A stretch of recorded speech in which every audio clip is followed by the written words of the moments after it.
Satyabhama Institute of Science and Technology, Chennai. Satyabhama Institute of Science and Technology, Chennai.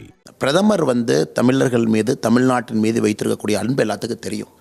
ஆனால் அன்றைக்கி ஒரிசா அரசியலில் இந்த VK. Pandian அப்படிங்கிறவர் யார்? சும்மா இந்த முதலமைச்சர் இந்த ட்ராமா பண்ணுறதை விட்டுட்டு மு.க. ஸ்டாலின் அவர்கள் வி.கே. பாண்டியன் யார்?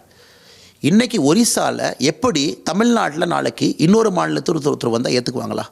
நாளைக்கு மு.க. ஸ்டாலின் அவர்கள் இல்லை ஆந்திராவிலேருந்து எனக்கு ஒரு அட்வைசர் வந்திருக்கிறாங்க, என்னோடய அட்வைசர் ஒரிசாவிலேருந்து ஒரு ஐஏஎஸ் ஆஃபீஸர் தமிழ்நாட்டில் வந்தாங்க, அவர் என் செல்லப்பிள்ளை, இவர் தான் அடுத்த முதலமைச்சர்னா நாம் ஏற்றுக்க மாட்டோம். அந்தந்த மண்ணை சார்ந்தவர்கள் ஆள வேண்டும் என்பது தான் அரசியலில் அடிப்படை விதி. ஸோ இந்தியாவோட பிரைம் மினிஸ்டராக இருக்கிறவங்க இந்தியராக இருக்கணும், தமிழ்நாட்டுடைய முதலமைச்சராக இருக்கிறவங்க தமிழனாக இருக்கணும், கர்நாடகாவுடைய முதலமைச்சர் கன்னடிகனாக இருக்கணும், ஆந்திராவுடைய முதலமைச்சர் தெலுங்காக இருக்கணும். ஆனால் இன்றைக்கி பிஜு ஜனதாதள் கட்சியில் பிஜேடியில் என்ன நடக்குது? எங்கேயோ இருந்து வந்த வி.கே. பாண்டியன், அவருடைய கேடர் வேறு, பஞ்சாப் கேடர் நினைக்கிறேன், அப்புறம் ஒரு ஒரியா பொண்ணை திருமணம் செஞ்சு ஒரிசா கேடருக்கு வர்றார். அதன் பிறகு கிட்டத்தட்ட நிழல் முதலமைச்சராக இத்தனை காலமாக ஒரிசாவில் அவர் தான் கண்ட்ரோல் வச்சுருக்கார். ஒரிசாவில் டிஜிபி போய் இவரை பார்க்கணுமா, சிஎம்ஐ பார்க்க முடியாது, டிஜிபியும் வி.கே. பாண்டியனை பார்க்கணும்.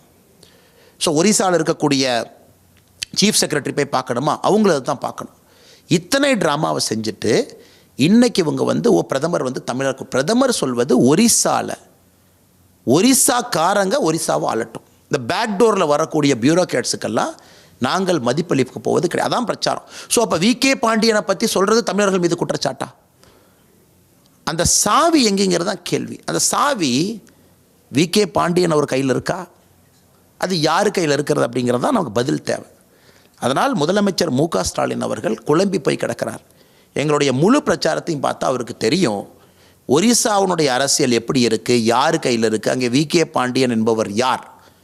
அவரை சடனாக கொண்டு இவர் தான் நம்பர் 2 கொண்டு உட்கார வச்சுருந்தா எப்படி அவருக்கு எனக்கு என்ன தெரியும்? அவருக்கு அங்கே பிறந்தவரா, அங்கே வாழ்ந்தவரா, அவர் அதை பார்த்துருக்காரா? அவர் ஐஏஎஸ் அதிகாரியாக வந்தவர், கண்ட்ரோல் பண்ணிக்கிட்டு இன்றைக்கி நவீன் பட்நாயக் அவங்கள 25 வருஷமாக இருக்கார் முதலமைச்சர். எத்தனை முறை ஃபீல்டுக்கு போயிருக்கார்? வீட்லேயே இருப்பார்.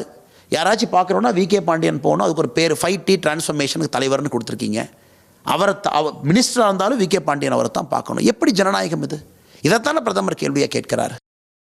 Satyabhama Institute of Science and Technology, Chennai. Satyabhama Institute of Science and Technology, Chennai. செய்திகளை உடனுக்குடனும் துல்லியமாகவும் தெரிந்து கொள்ள சப்ஸ்கிரைப் பண்ணுங்க.